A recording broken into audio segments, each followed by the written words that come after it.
আজকে শেয়ার করব নিরামিষ ছোলার ডালের একটা দারুণ রেসিপি।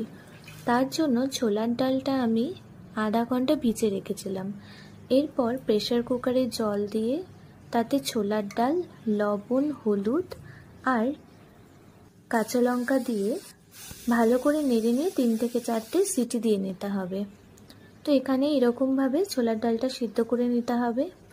এরপর কড়াইতে তেল দিয়ে তাতে একে একে দিয়ে নিতে হবে তেজপাতা, শুকনো লঙ্কা, কিছু গোটা গরম মশলা আর সাদা জিরে।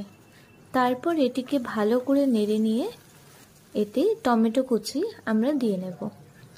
আর আগে থেকে করে রাখা একটা পেস্ট, যেটাতে আদা আর লঙ্কা, তার সাথে কিছু জিরে গুঁড়ো, ধনে গুঁড়ো, কাশ্মীরি রেড চিলি পাউডার, লবণ আর হলুদ দিয়ে ভালো করে নাড়তে হবে যতক্ষণ না অবধি এর তেলটা বেরিয়ে যাচ্ছে।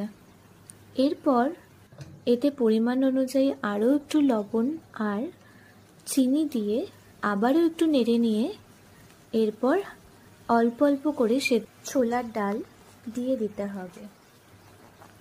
এরপর ভালো করে ছোলার ডালটা নেড়ে নিয়ে এতে আগে থেকে ভেজে রাখা কাজু, কিশমিশ আর ঘি দিয়ে ভালো করে কিন্তু একটু ফুটিয়ে নিলেই হয়ে যাবে আমাদের ছোলার ডাল তৈরি।